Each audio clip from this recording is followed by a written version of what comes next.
तो यमन में हूथी लड़ाकों ने ट्रेनिंग का एक वीडियो जारी कर अमेरिका और इजरायल को खुली चेतावनी दे दी है। वही हूथी लड़ाके हैं जिन्होंने लाल सागर में सुपर पावर अमेरिका की नाक में दम कर रखा। इसी वजह से पिछले हफ्ते अमेरिका और ब्रिटेन ने यमन में मौजूद उनके कई ठिकानों पर हवाई हमले कर वहां तबाही मचा दी। और उसी के बाद अमेरिका समेत इजरायल के सभी मददगार देशों को धमकाने के लिए हूथी लड़ाकों ने अपनी ट्रेनिंग का एक वीडियो जारी किया।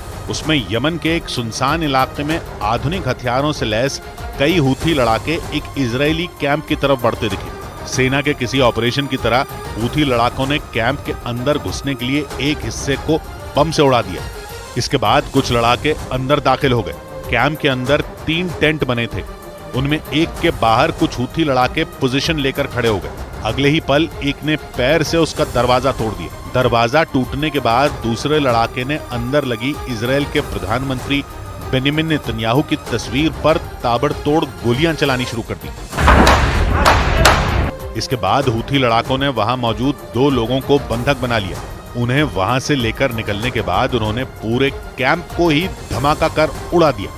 मतलब इस वीडियो को जारी कर उन्होंने ये साफ कर दिया कि वो हमास की तरह इजरायल में घुसकर हमला कर सकते हैं। उधर अमेरिका की धमकियों से बेखौफ किम जोंग उन ने एक बार फिर मिसाइल का परीक्षण कर डाला। हालांकि उत्तर कोरिया ने यह दावा भी किया कि उसकी ये मिसाइल किसी को नुकसान पहुंचाने के इरादे से नहीं बनाई गई।